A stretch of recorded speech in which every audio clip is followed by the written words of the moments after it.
Coming to you from the depths of the galaxy, bringing you hot takes, hot news, and spicy discussions about games. We are the Uneducated Gamers!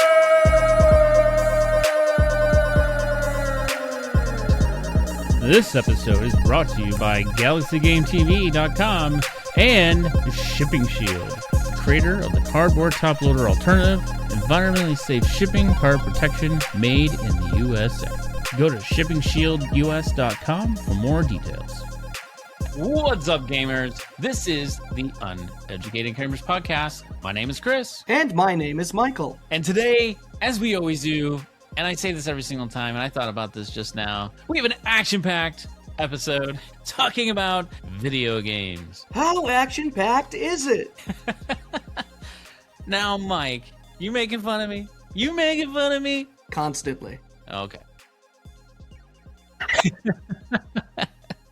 No, today actually is a very fun topic. Brand new year. A lot of things are happening in the gaming industry, including many releases. So today we are going to cover our top games of 2026 that we are looking forward to. Hell yeah. Admittedly, a touch late. We got a little behind on this one. A little bit, but I think, at the same time, it's never too late to say what you're looking forward to in 2026. And I thought it would be... I didn't want to do this for, the first episode. So the second episode coming back, I think it's fine. Yeah. Great for me, too, because I've spent so much time playing games from 10 years ago that I get to remind myself there's actually good stuff still coming out. And don't forget Elden Ring, which did not come out 10 years ago. No, it didn't. 5-6 years ago at this point, though, right? I guess so. Has it been that long already? I think it's been that long, my dude. Hey, Siri. Neither of us have that. Neither of us have Siri. I don't know why I said that. I do. Oh, do you? I do. Hey, Siri! It did 2022, work. so it was 4 years ago. Okay, all right. So... It's getting there. It's getting there. I'm... It's old enough to toddle. Okay. So when we went to go put this list together, and I was actually kind of impressed that we didn't, overlap a lot, right? I tried a little on purpose not to do that. There were a couple on your list, though, that I was like, man, yeah, that's it. I can't not include those. But I thought it would be more fun if we had just more games to talk about, so I tried a little bit to avoid overlapping with you. Gotcha. Well, without delay, let's go ahead and start kind of getting into it. And I do want to start out with the two that we kind of overlapped. Because let's start with where we overlapped in. We'll come with the second place one that we overlapped in, and that, of course, is Total War Warhammer 40K. When this trailer came out, and I think this was one of the world premieres on the Game Awards, and I was sitting there and I saw the beginning of the trailer, like, oh my god, and I wanted to text you right away, but it was like when I was watching it, it had already been over and it was like midnight, and I'm like, nope, not gonna text Mike at midnight. I mean, I'm plugged into the Warhammer Rumors stream, so Valrac has been talking about this for 2 years or something crazy. So I kind of figured it was coming. Yeah, the whispers of the warp, as he would say. But what I have to say about this, again, I don't play Warhammer, the tabletop game, right? You know that. I like portions of it. So far. But when I saw this come up, I was like, oh, yes. This is going to be something I'm going to get. Lovely. Absolutely lovely. Did they say what factions are going to be available at launch? No. There's no, concrete information as of yet that I understand. There's not even a release date yet, right? So it is, quote-unquote, coming soon, right? Yep. We're pretty sure it's going to be 2026, but it is not officially announced yet. Well, it's presumably 2026, right? However, there is no official release date for this thing. Yep. But my favorite part, and we got the trailer up for the audience, and it's coming up right now, where they zoom out, and it's like you zoom out of the planet, and then you go into the galaxy, and you are then noticing that you are in space too. Yep. And I was like, What? And I so this the space campaign is going to be great. Well, did you ever play the other Total War Warhammer games, the ones that were set in Old World? I have it, but I haven't had a chance to like play it yet. So I have it on Steam, but I just haven't had a chance to get to it yet. But it's on my list. We should do some versus content on that sometime. I've only played it a little bit. I don't have a ton of hours in, but I have at least played Total Warhammer 3 a little bit. So that game, it's RTS combat, right? But there's like an overworld map where you have to like take cities, and like the cities help produce resources which help you like push farther into enemy territory. So I imagine that's what the space version of this is going to be. Is it's going to be Ultramarines conquering planets, and then Gotcha. you go over. But it looked like the trailer made it look like there's going to be some space combat with that as well. That's what it Like looks like. you're Yeah. going to go back and forth between ground combat and space combat, which would be really cool. Have you ever played Star Wars World at War? No, I've played Call of Duty World at War. Or no, not Star Wars Empire at War. Sorry, Star Wars. No, I don't know that one. Look it up on Steam. That game, Star Wars Empire at War. And that is a very similar style game. It's an RTS, and it has both. It has space combat, right? Oh, sure. And ground combat. I bet this is gonna be. I bet this will definitely be similar to what. Obviously, 20 years newer and Warhammer skin. Yeah.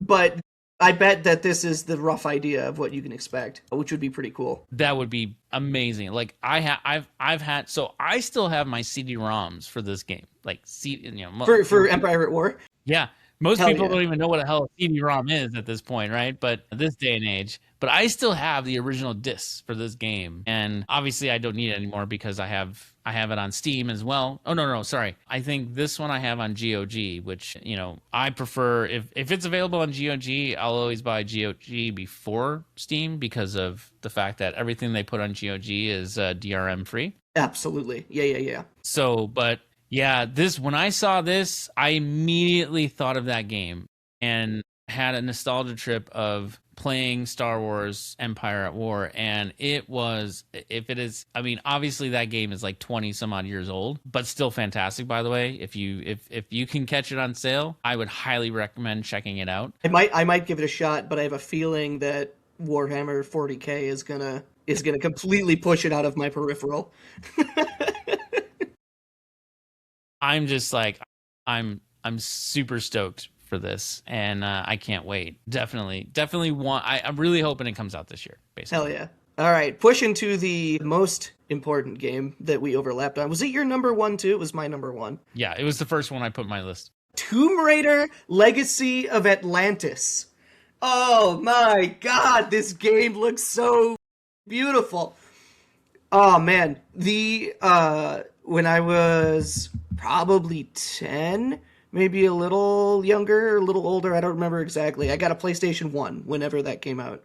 And this was one of the games. I had a handful of games. It was Tomb Raider, the first Tomb Raider on PlayStation, and I played so many hours of that. What a great game. And I'm so excited to see it get absolutely like lovingly remastered. This looks brilliant. Yeah, I mean it definitely looks like they're adding quite a bit to it as well. Oh yeah. Remaster is really the wrong word here. It's a complete remake. Looks like the same engine that the Tomb Raider prequel games have been using. Like this looks a lot like Shadow of the Tomb Raider, for example. Yeah. The stylistic piece of it, as well as the engine, looks very similar, and just obviously not with the same grittiness. But holy smokes, that like again, I think this one debuted with the Game Awards, right? Meaning the trailer for this, and when the moment that I saw this Lara Croft, I was like, holy crap, are they remaking this? And then it came through, I was just like, holy moly. Like this is like, I bought both of the remasters of 1 through 3 and 4 through 6, and those are fantastic, by the way. I highly recommend those. And what's really cool and what's really nostalgic about the remasters is you can toggle between the old version and the new version. Oh yeah, they did that for Halo too. Oh, did they? Yeah, it's really And fun. I think it was really, really cool how they did that, and really allowed you to kind of both visit memory lane while also, making it, updated and fresh and new, which was really cool. Fun fact, Tomb Raider probably gave me some of my scariest gaming moments. Oh yeah? What? I was too young to have played like Silent Hill or Resident Evil or anything like that, but I did have Tomb Raider. And there were two things specifically that have like stuck with me forever. One was realizing that at some point in the game there are alligators in the water. That freaked me the fuck out. And the other one is when you are in the like one of the earlier worlds and you go into like deep into the tomb and you're in like the Lost World section and there's dinosaurs now and you turn a corner and there's like all of a sudden you're face to face with a T-Rex that you cannot kill. That was like the scariest moment for me as a younger kid gaming. Oh man. Like, I would say my equivalent was the first time I played Doom on a DOS computer. Oh, sure. And I also, so my mom, one of the guys that my mom worked with at that time, he he's like, oh hey, we do online games, because like it had an online component of it, right? And That's right, it did. so he invited me to do, come on with one of their play sessions with his group. And I was like, what? Okay, great. And I'm like, again, I'm like 10, 11 years old, man. And so I'm on there and I'm like, I'm poning at all these guys. And then all of a sudden, because I was doing so well, they were all ganging up on me. But then it was just like, like bum rush of like 4 or 5 people just like trying to get me. But anyways, playing Doom was like, like first time you're seeing swastikas and all this other stuff. And it's like, or not Doom. You're talking about Wolfenstein. Wolfenstein. Sorry, Wolfenstein. And, it's just like one of those things where it's just like, what is this? This is creepy. So for some reason, Wolfenstein seems way less creepy than Doom to me, but, Nazis, demons.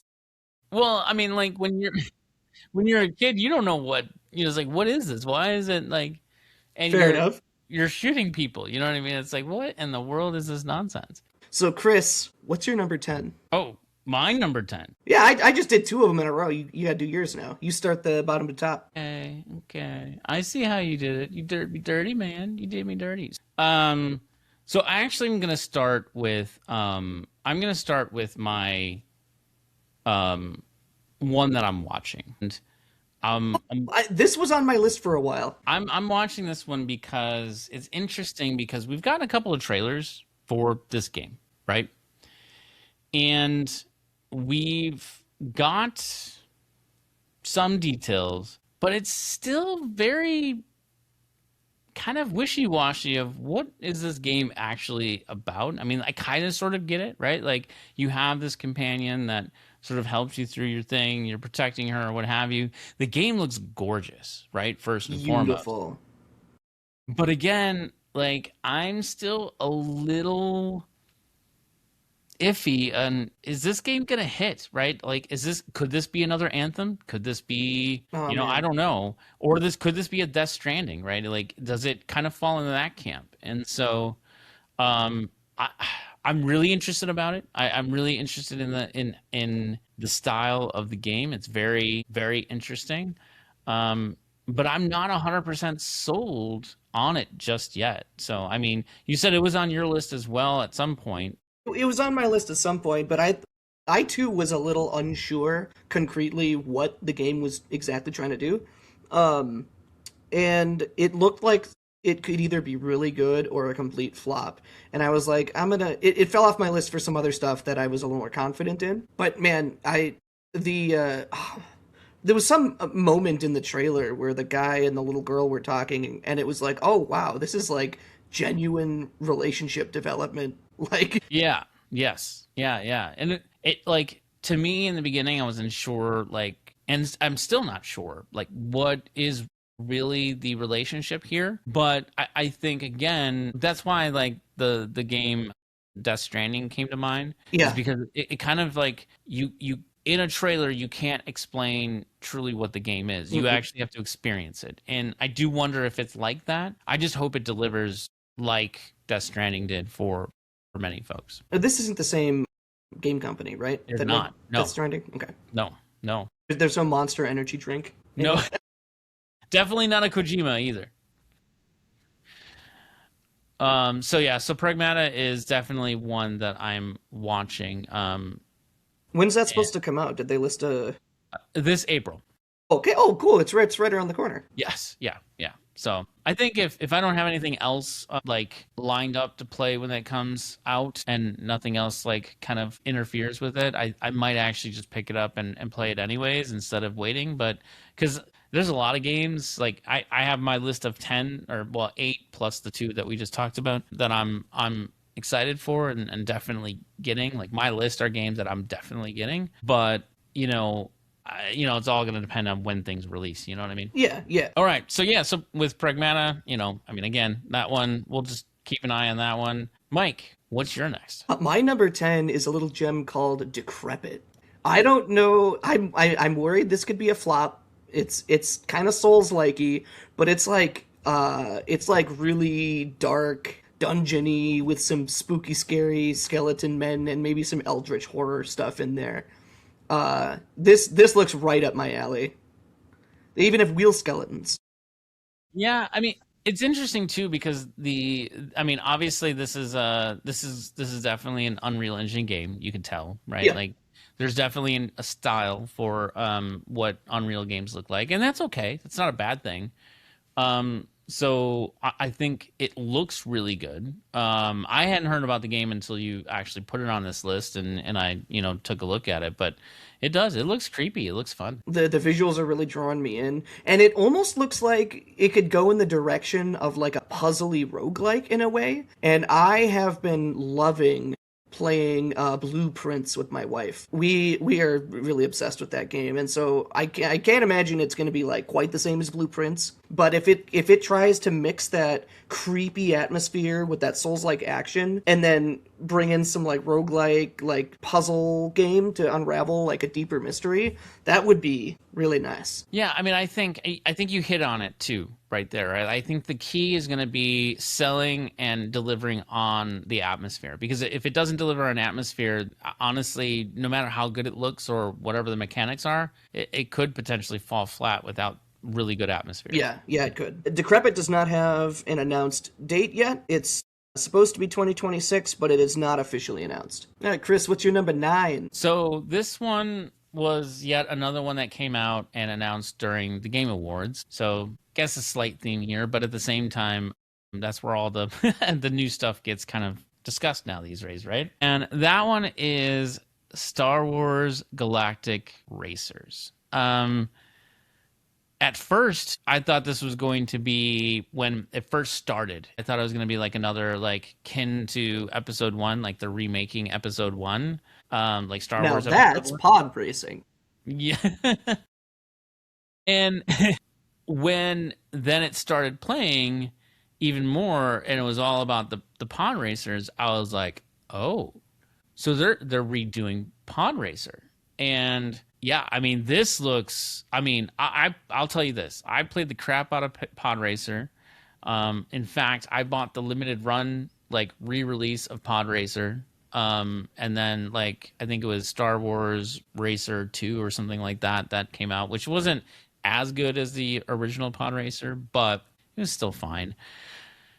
I don't care what anyone says. Pod racing is cool. It is. It is really cool because, like, dude, it's like breakneck speed. Like, if you think about it, like, a lot of people, play, what is that? Zero. We talking about like Forza Horizon? No. That old, the really old game. Zero. Pole position. Super hang on. F-Zero.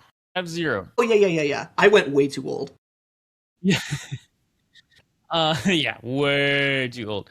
No, yeah. So, people really like gravitate to F-Zero, and again, I do too.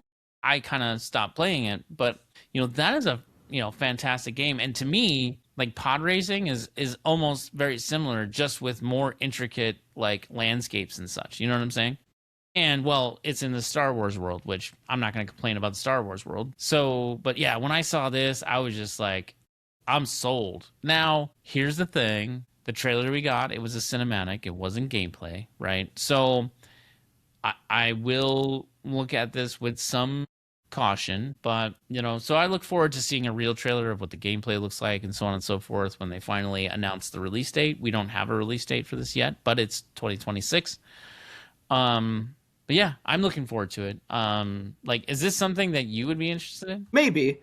I'm not a big racing game fan. I like kart racers. I like any racer that kind of brings you into more of that combat side, whether it be just like the ability to like knock your opponents off the track or whether it's missiles. Let me tell you about games I played thousands of hours of. Crash Team Racing on the original PlayStation. Man, I could play those tracks in my sleep. But no, this looks like fun. Did you ever play the arcade machine version of Pod Racer, where you'd sit down and you'd have the little 8 handles?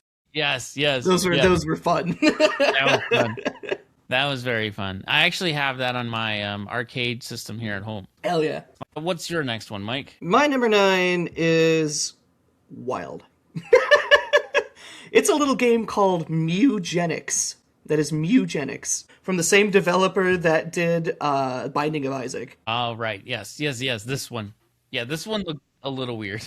It's unhinged. It's pretty unhinged, and that's what I like about it. This is a different trailer than the original trailer I saw, but the original trailer I saw was equally as insane.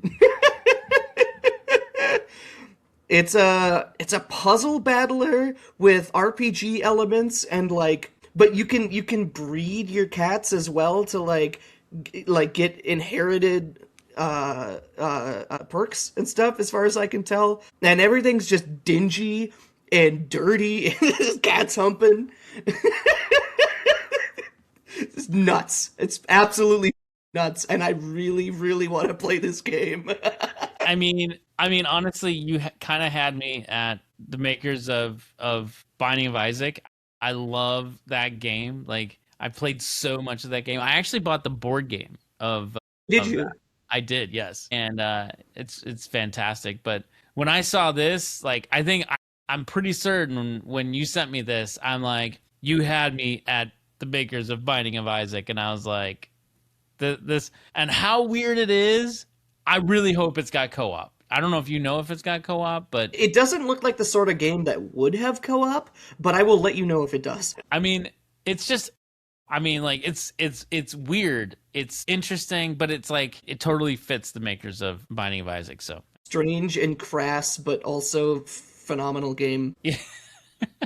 Just hopefully it doesn't suck. What's your number 9, Chris? So, my number 9 is a game that most people will probably not play. And it's a game called Directive 8020. And to kind of give a story about what 8020 is, it's part of... It's a good cut of beef. What's that? It's a good cut of ground beef. Okay, fair enough. No, but this is a story-driven kind of... If you think of like the Telltale style games, right? Yeah. It's a story-driven game made by developers called Dark Pictures. And they've come out with a series of games that are sort of cinematic experiences that you play like you would play a what people would call a Telltale style game. Or like if you think of Until Dawn and a few other of those like sort of story-driven cinematic games. Sure. This is actually number 5 of the series that they have. So, the like, first are they one, like a continuous story? No. Okay. They're all like the same type and same style and same like creepiness or what have you. So, like, they have The Man of Medan. They have another one called Little Hope, House of Ashes, The Devil in Me, and now Directive 8020. and it's just creepy. I mean, it's just like super creepy looking, and I really like these kinds of games. They're like that story driven. It's one of those games where I just like to kick back and interact with it and enjoy the experience, if you will, right? Hell yeah. Well, I have a hard time with games that are more cutscene than game. Yeah. It's just not my style. I don't like having control taken away from me like every 5 minutes. I couldn't get into the a friend of mine really loves the Persona series and really loved Metaphor Refantasio, and I gave Refantasio a try, and the world is fun, it's a beautiful game, the combat's great, but like every 5 seconds it rips me out for another cutscene, and I couldn't. After a couple hours, I'm like, I'm done with this. Yeah, I mean, so I've played those. I definitely like Persona 5 and Fantasio. There's another game too called Catherine. Again, it's one of those. Oh, I've heard of that one. It's again, it's another one of those, like, you know, it's like a social adventure game, but to your point, right? Like, it's there, you got your cutscenes, and then you have your dialogue back and forth. You interact with people, and so on and so forth. And it's kind of a slog if you don't generally like that style. Sure. And it's kind of funny, like, I didn't play games like this, years ago. It wasn't until I got a little bit older where I'm like, I just want to sit down sometimes and just ride the coattails of the adventure and, take action when I need to. And it's different. It's again, it's not for everyone. That's how I play Dark Souls. I just need something calming to sit down. Dark Souls. Dark Souls, yes. I was chuckling when you were talking because I get intrusive thoughts, and you were talking about their last game was called The Devil in Me, and all I could think of was the Smashing Pumpkins. The devil in me is the devil in you. Oh, man. It's going to be stuck in my head for a while. There you go. That should be our new theme song. All right.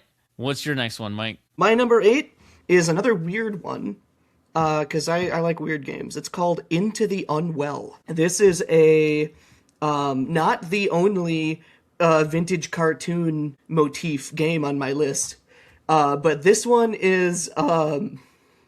it's Unwell. I'm not 100% certain what style of game this is. It looks like a roguelike action game. Think like if Diablo was a roguelike. But it's from the perspective of an absolute,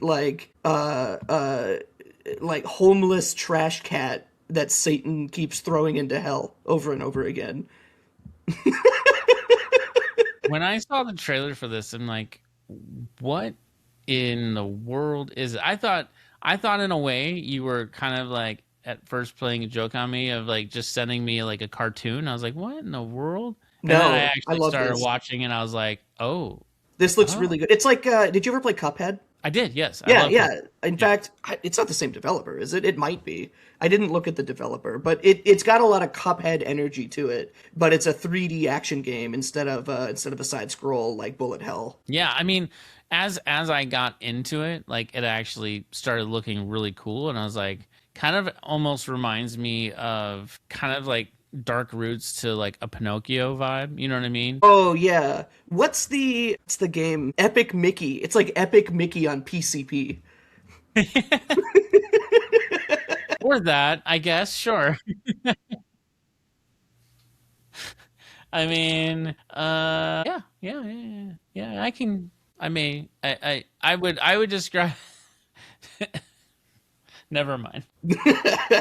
Too hot for YouTube. Not safe for work on Patreon. But yeah, no, I do think it's a game that surprisingly I'm quite interested in. I definitely, this will be one that I'll like wait. It's like a wait and see for me, because like, who knows with some of these, like, actually Cuphead was one of those ones too. In the beginning, I was just like, it's all gonna come down to execution, and boy, Cuphead, did they execute. Yeah, Cuphead was really good execution. So this one I'll definitely wait and see, but I'll definitely I'll be watching it for sure. How about you, buddy? Number 8. Yeah, I mean, this one is a bit of a cop-out, because, I mean, I think everybody's excited for this game. Even though we don't know a lot about it, we don't know if it's actually still going to release this year because it's had so many delays. Grand Theft Auto 6 is definitely one that I am super stoked about. It's been a long time since we've had a new one. I actually really liked, like, my favorite Grand Theft Auto is Vice City. I have played 5 a bit, well, quite a bit actually, even the online component of it. But to me, this kind of still this kind of brings back the Vice City vibes, and that's, for me, that is what's exciting about this one, and I'm definitely looking forward to it. I still question how much of the realism that they show that they're going to have in this game. So I do have a sort of a question mark on that. Grand Theft Auto is probably a game you don't want to be overly realistic, because at some point it's just like a goofy sandbox, right? Like, don't get me wrong, the characters and the story are like heavy and hard hitting, but also it's interspersed with you zooming out and just like fucking crazy taxiing over sidewalks. Yeah, I mean, I think it's interesting though, because like with Vice City, right? With Vice City, they kind of really sort of changed the formula a little bit on their GTA games, where they really went into the story driven aspect of the game, which was one of the very first times they did it that I think really hit, and it really hit hard, right? Like it really resonated with people. Was Vice City number 3?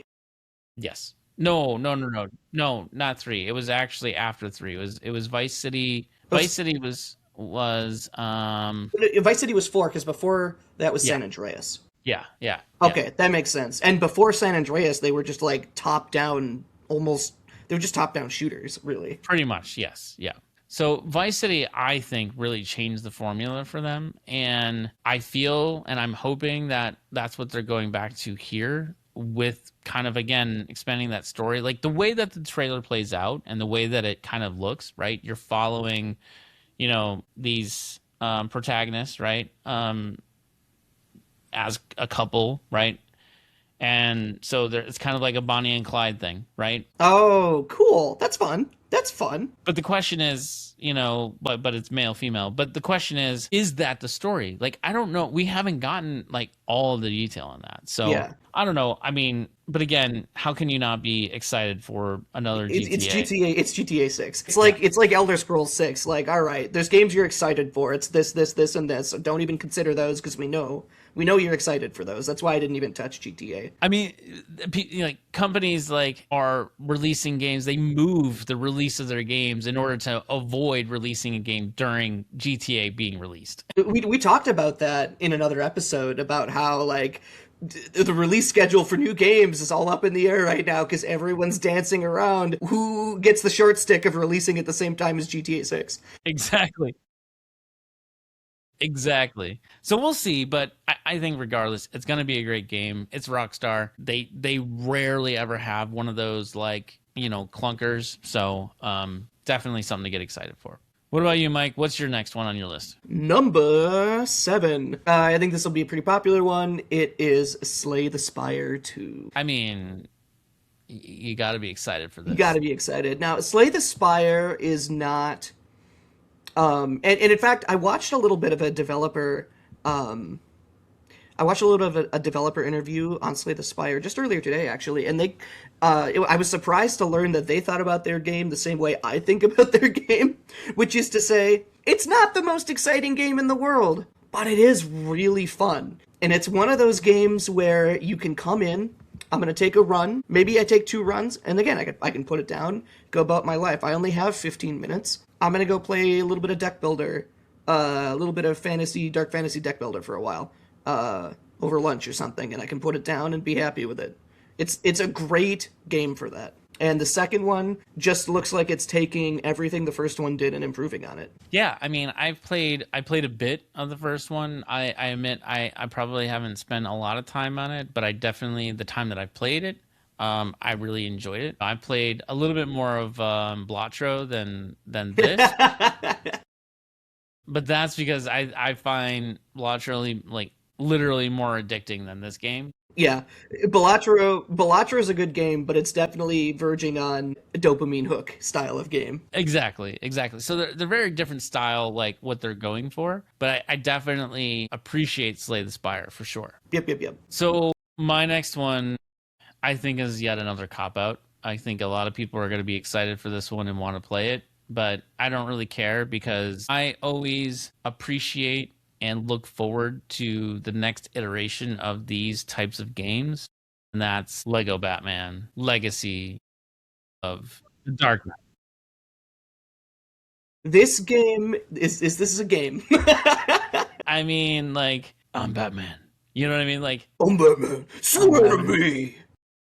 I mean, how can you not get on board for one of these games? And I think for me, I call it a cop out, but for me, it's actually, going to be a little bit more nostalgic. Plus, getting to play this game with my boys, right? Yep. So, like, that's why I'm kind of excited for this because, we just started introducing them finally to the Lego games because, they're a little bit younger, but as they get older and like they can, understand conceptually what they're playing. And so that's why I'm truly excited for this because, and it's like the first time we're getting a Dark Knight like game in the Lego universe. Oh, yeah.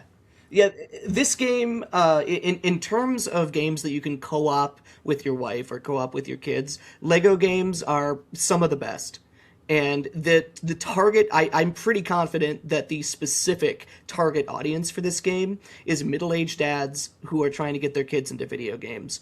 This is like because this game is based on early 2000s, right? It's the Christopher Nolan trilogy and it's the Arkham series that they're specifically basing this game on. So it is middle-aged dad nostalgia. And it's I wanna tell my kids about Batman, but I don't want to let them watch Heath Ledger's Joker just yet. Yeah, exactly. So yeah, I mean, I think this is just I think it's a fantastic move for the Lego series.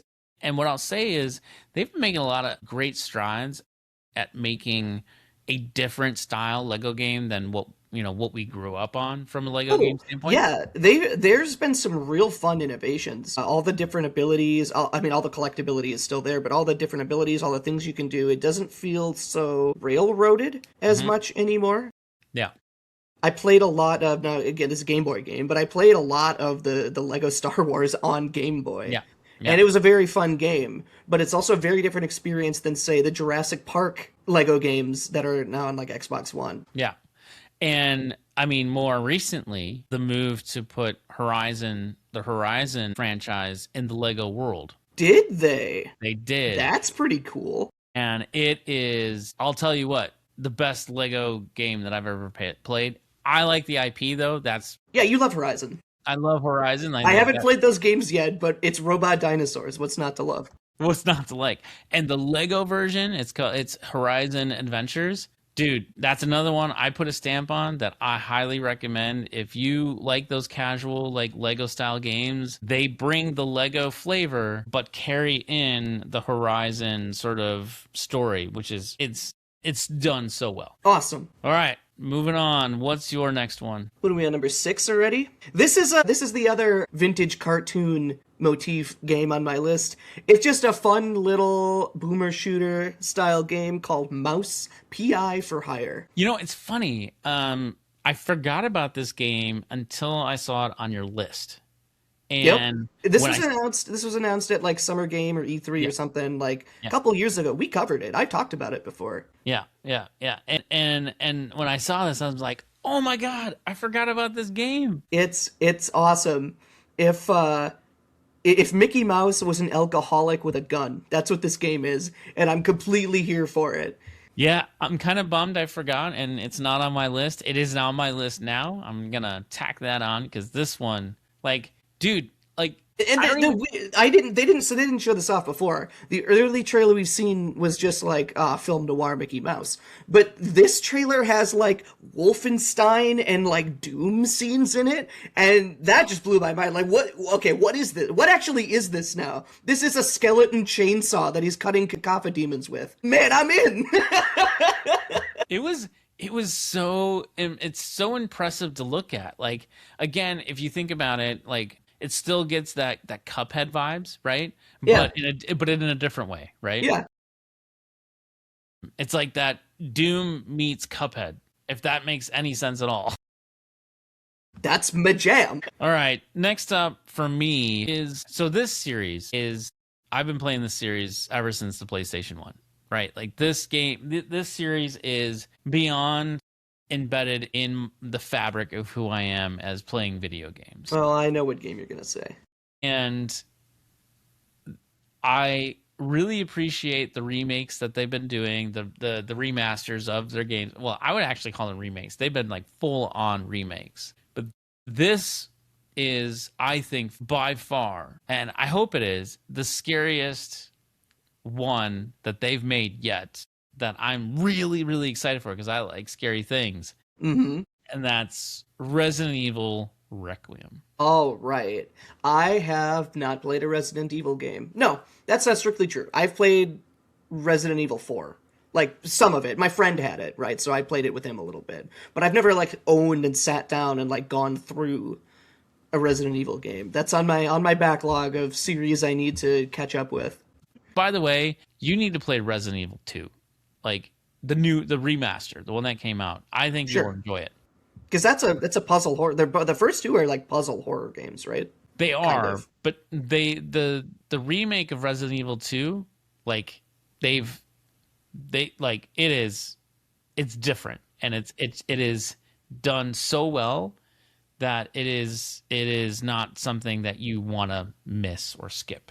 Resident Evil 2 is by far my favorite. Okay. Well, tell me more about this one, because I immediately derailed you, and then you talked about a different Resident Evil game. What's going on here? So the way that this one is being sold at the moment, and the way we're looking at it, is this is a psychological thriller, right? Like, this is one that is going to mess with you in the head, right? Not literally, but the idea of the game is like, what happened to this person? So, I mean, this is where you're going to start seeing a lot of the different, like, what's going on, and the return to Raccoon City, and so on and so forth. And so there's just a lot going on here, and I am just really excited to be able to be like, okay, can we finally have a really good, like, Resident Evil game that scares the crap out of us, and gets those good jump scares, and have these things crawl out of walls and what have you, and just really screw with your mind, right? That was the thing about Resident Evil games that I think have been missing. Village was okay, but it wasn't. It was more about the atmospheric horror instead of kind of jump scare horror. You know what I'm saying? Okay. There's a clear delineation. There's a difference. It was like they've been kind of just like action shootery for a while. Yeah.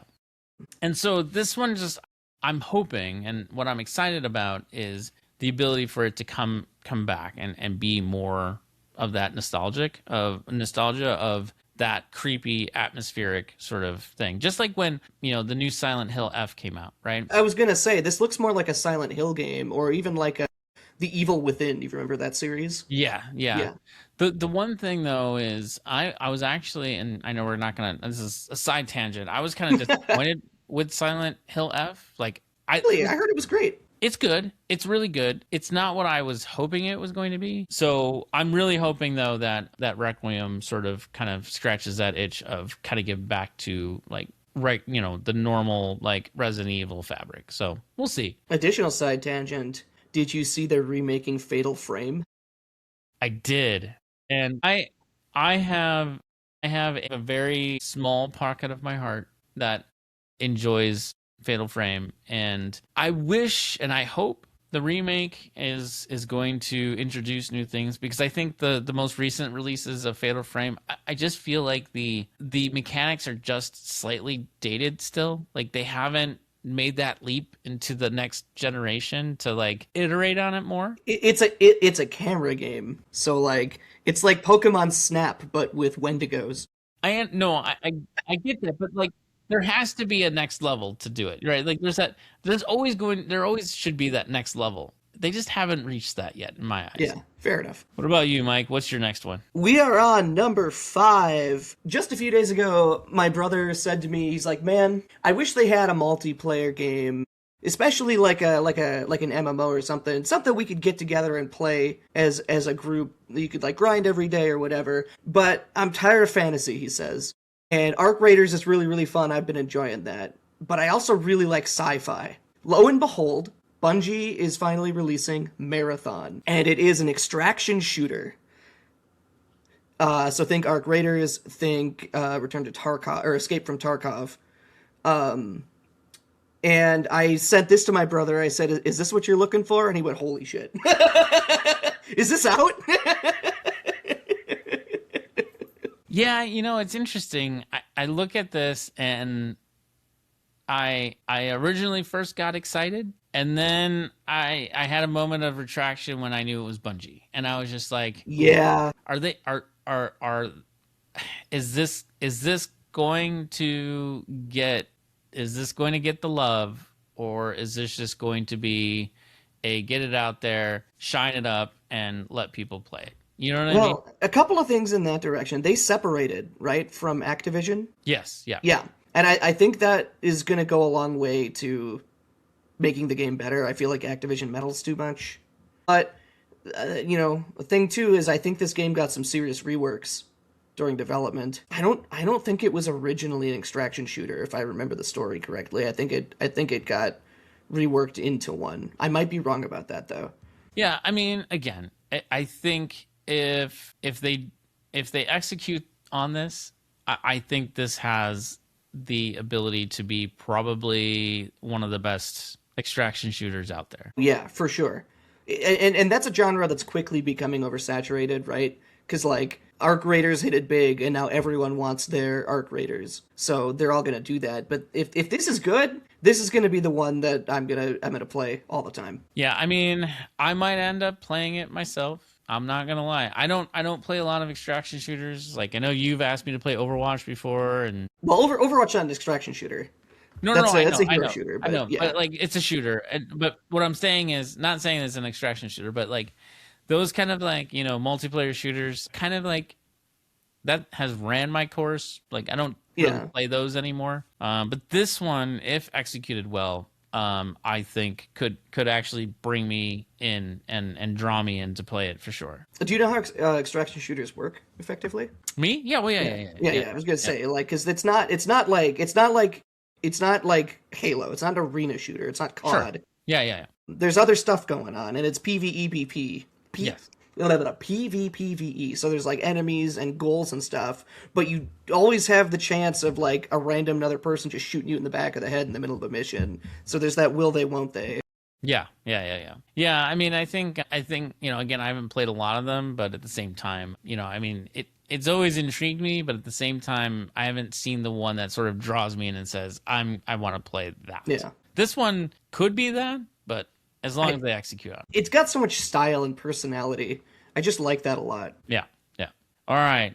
We're getting down to the skinny of these. And this next one, I have played 0 of the other 2 games. I have them, haven't played them yet. So like I might actually end up having to go out of order. But this genre and this type of game, as well as the sort of the theme of it, is something that I am wildly interested in.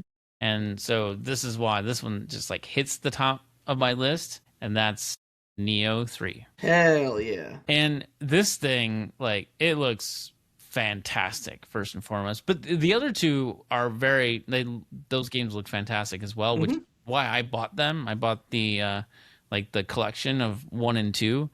And I just haven't had a chance to get them in there yet, but boy, and I'm a big fan of Team Ninja. Like their games are really good. I recognize that name. What else have they done? I feel like I've played some of their stuff. Well, gosh, I mean, I'm sure you've had to, because like they've been around for a long time.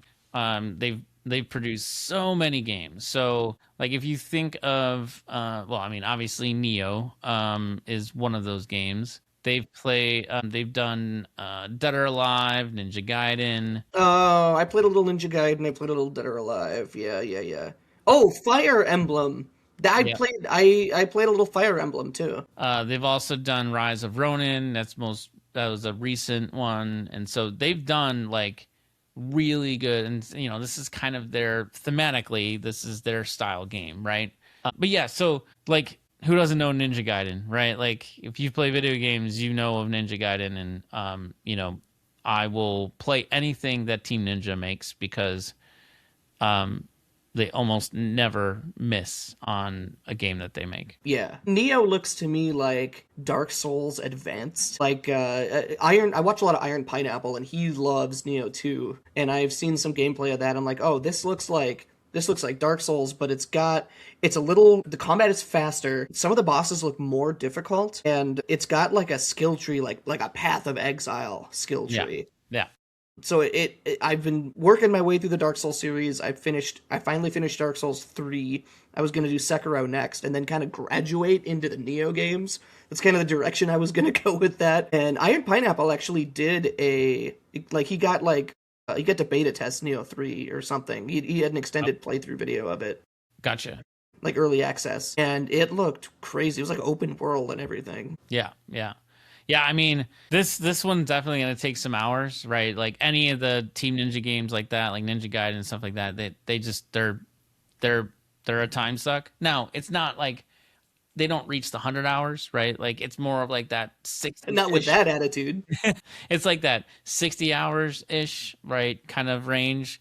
I think most people who are really good at those games could probably do it more like a 40 ish. But, you know, I'm just a huge fan of this game, and I can't wait to get my hands on it. All right, Mike, let's bring it home with these last two. What do you got? My number 4, this looks really fun. It's called Exekiller. I've been playing through, the little backstory. I've been playing through Dishonored for the first time. Oh, okay. I'd been doing some of that on stream, actually. I'm trying to get back into streaming. And this reminds me a lot of Dishonored, but it's like, it's newer game, obviously, but the gimmick, I guess, is that you are a corporate bounty hunter. So you have to go, like, find workers who are trying to escape their Kafkaesque grind and bring them back to the factory. It's like Philip K. Dick with a cowboy hat. It's really funny. It just looks like a blast. Yeah, you know, one of my favorite things about this is the aesthetic and kind of the way that it looks. It's unique because it's bare bone, but at the same time, not bare bone. It's more simplistic, and it kind of hits that like super like cyberpunky, like but Western, if you will, like a cyberpunk Western. I don't know how to really explain it, but it's like, it's really wild. It's just really wild to look at. It's like you've seen the Fallout TV show, right? Yeah. It's like the cowboy ghoul. Yeah, it's kind of what I think about. But he's like a bounty hunter robot. Exactly, and it looks cool. I really hope it delivers on like the visuals of what we see here, right? Like, I know everything that we see is like a work in progress, but I can dig it. So moving on to really what's probably the one that I'm going to be playing really soon, because it's coming out soon, just right around the corner. And I'm also really excited about it. And this is probably going to be not a super sexy game that people are going to be like, ooh, that's a great game.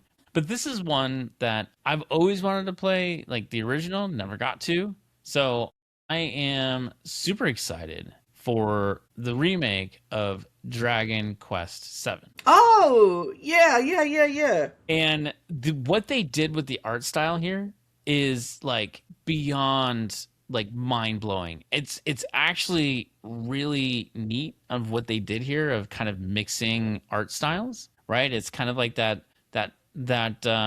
shiny like pop figure kind of like art style with the rest of the world, and I'm really digging it. I'm really digging what they did here, and as long as the frame rate holds on the Switch, like this could be a candidate for. I know I like argue against remakes or remasters to be game of the year, but this one, this has the potential to be game of the year. Like I said, I've played a lot of hours of Dragon Warrior on the NES, the first one.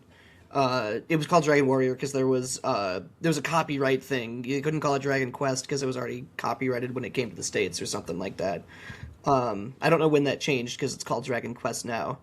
But I have noticed that this isn't the first remake they've done for the series. They've been doing it for a little bit with kind of this, I don't know if you can call it a chibi art style, but it's kind of cutesy, kind of bulbousy. There's been a couple games like this, and I played a little bit. I got one of the Switch games from the library, and I kind of liked it. Yeah, and I think, I just think it's just really clean, and I really, I think there are people that have been, kind of on the fence on it about the art style, but I'll say this: I am all for it, and I've already got it pre-ordered. It's going to be in my mailbox the day of release, and I am going to be playing it that day because I'm that excited. All right, Mike, bring us home with your last one here. All right. So this actually sits at number 2 on my list because we talked about Tomb Raider was my number 1. Total War 40K was my number 3. And now number 2, if you know me at all, it's got to be Halo Campaign Evolved. They're remaking it again. This is the third one. So it's second remake technically, but the third time they've released this game. But I am an absolute slut for Halo. So I am very excited about this. And as far as I can tell, this is a remake of Combat Evolved in the latest engine. So this is, I don't know if it's the same as Infinite or if they've developed an even newer engine for it. But it's all modern mechanics. Halo boomers will complain endlessly that there's sprint in this game. But it's not just sprint. We've got clamber, and we've got, it's a 2026 remake of Halo CE. It's what it says on the tin, and I'm going to play it, and it's going to be lovely. And on top of that, I've heard rumor, I don't know if they're substantiated, that they're giving this treatment to Halo 2 as well. Potentially going through Halo 3, actually. And Halo 3 was like, that was a very influential game on me. I really like the fact that, they're coming back to the roots, but I guess I have a question, not to draw any negative out of this. Do you have any concern with the way that they handled Infinite, that this could have a kind of a potential, like, fall on your face kind of moment? I didn't have a problem with Infinite. I like Infinite. I still play Infinite. I mean, there's a lot of, like, contention here and there of is it all that good, and is it really not that good? People were mad primarily because Halo Infinite was going to be multiplayer. It was going to be free multiplayer with a bot campaign, and there was like, because it was at the weird time Halo Infinite was never supposed to be a single-player game. It was supposed to be their answer to Call of Duty Warzone. It was supposed to be a free-to-play cosmetic multiplayer. And it also, in my opinion, happened to be the best multiplayer so far in the series. By the way, you can quote me on that. But they did release a campaign that you could buy separately. And, it was fun. It wasn't the best campaign. It felt kind of Ubisoft-y. I only played it once, but I had a good time. This is just going to be a remake of a game that we know is good. Halo CE was good to begin with, and it's going to be good the first time they remaster it, and it's going to be good this time now. I've heard that they're adding some content to it, like a couple bonus levels that weren't in the original game. Don't know what that's going to be like, but I don't know, man. I just love Halo. I got nothing to be mad about. Well, hopefully it turns out, and you're right. Like it turns out to be like, that next iteration of the original Halo. And honestly, I'm all for it too. Like I didn't play. Funny story. The first time that I played Halo, the first Halo, was not until, wait for it, 2015. That was the first time I played it. And I was like, wow, this is a good game. Then like any of them? Any of them. 2015, yeah. Really? Okay. I was like, wow, that's a good game. Because I wasn't growing like early as I was PlayStation guy. You were a PlayStation guy. I put a pin in that, but yeah, keep talking. Like, so I didn't have friends that had an Xbox. I never was around an Xbox. It was always either PlayStation or Nintendo. Yeah, I was an Xbox guy, and I think I started PlayStation 1 and had my suite of PlayStation 1 games. And then I got a few years older, and I actually had I got a little money. I think I was babysitting or something. And I got a little cash stacked up and I actually bought the Xbox 360 because of Halo. Like, I had played it a few times with friends who had owned it. I'm like, oh my god, this this is the best, and that's why I bought the 360. It's why I switched off of PlayStation. And I know there's some contention among all the people who are mad about like console exclusives or whatever, but this game's coming to PlayStation. It is? Yes, it's coming to PlayStation 5. I know I'm a purist, but I when it comes to like where I buy my IPs, but I might play this on PlayStation 5. Do it. Why not? You know what I've recently like played on PlayStation 5? Gears of War Reloaded. Oh, did that come to PlayStation 2? Yeah. I'll keep screaming it from the rooftops. Exclusives suck. Game access is way better for everyone involved. Absolutely. Let the PlayStation people play the Xbox games. Let the PC people play the PlayStation games. Just let people play games. We don't need exclusives. It's exclusionary. We should, by the way, we should do a rewind episode on that, because I think there's more fodder for that one. Well, I mean, we're definitely looking forward to Halo. That's for sure. I think that one's going to be a good one to get. But you know what? Something I just thought about. We did my kind of one I was looking at or honorable mention. We didn't get to yours. Oh, no, I forgot. That's on me. My honorable mention, and honorable is pulling a lot of weight here. Code Violet. Another game that I absolutely adored but did not own, it was a friend's game, was Dino Crisis, which is basically Resident Evil with velociraptors, right? This game was promising to be a spiritual successor to Dino Crisis. And I'm always on the lookout for dinosaur shooting games. I love Dino Crisis, and I loved Carnivores. Do you remember Carnivores? Yes, yep. It was like Cabela's Big Game Hunt, but dinosaurs, and they would eat you. It was great. This game has me really hype, but apparently, as of recording this, it already came out, and it sucks. I have not seen a review of it that is kind in any way to this game, really? Which is absolutely unfortunate. And I've seen a little bit of gameplay. Like, it looks fine, but it's also, like, the gameplay they show off to me is absolutely, like, fan service. Like, they just got the big butt female character walking around, and there's barely a lot of glitches, and the guns are boring, and, man, that's a shame. That's an absolute shame. Yeah, I mean, I would, maybe I'd love to try to, it's on Steam, right? No, I think it's a PlayStation exclusive. There's actually, like, you know, and all the negative hype around it, there's people saying, well, of course they're not going to put it on Steam. Steam's got a refund policy. So, this game did not sell well. I mean, it's kind of interesting, because it looks decent, right? Like, it looks stylistic, right? It's not realistic, but it's stylistic. So that's kind of a bummer that it's not a good game, but you know, who knows? Maybe they patch it up and repair it up or what have you. But I want it to be good. If it ever comes to PC and it's on sale, I'll give it a try, but I have not heard good things about it. Although, you know, I was just noticing there in the footage that they were showing, like the movement of the dinosaurs didn't look that great. No, apparently it's the combat is wonky, the stealth systems are wonky, the AI is unimpressive, and the most you can tell just in the trailer, like the thing they spent the most time on was animating her ass. Which I am not necessarily into. Yeah. Well, that's unfortunate. Well, I mean, again, maybe at some point there will be some patches to this and it gets some additional love, but I might just try it out anyways, just to kind of report back and say, oh, I see what you're talking about. Yeah, you've actually got a PS5, right? I don't. Yeah, I do. So, yeah. I mean, if you feel like falling on that stake, you go right ahead and you let me know. Boy, yeah.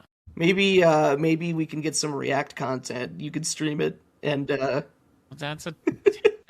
sequence was terrible. Yep, man. I might have to just try it for the fanfare piece of it. We'll get some content out of it. Yeah. I'll wait till it goes on sale though. Yeah. Oh God, yeah. Don't pay $60 for this. Did you just see that? Yep. The dinosaur was just like floating in the air. Like, what dinosaur floats in the air? Oh my God. Well, I mean, Yeah, not much I can say about that, Mike. Not much I can say about that. Thanks for listening to our most recent episode of Uneducated Gamers. You can go to Galaxy Game TV to post comments on each of our episodes, or if you have a question or a topic you would like us to include in an episode, feel free to leave a comment. Until next week, we bid you farewell.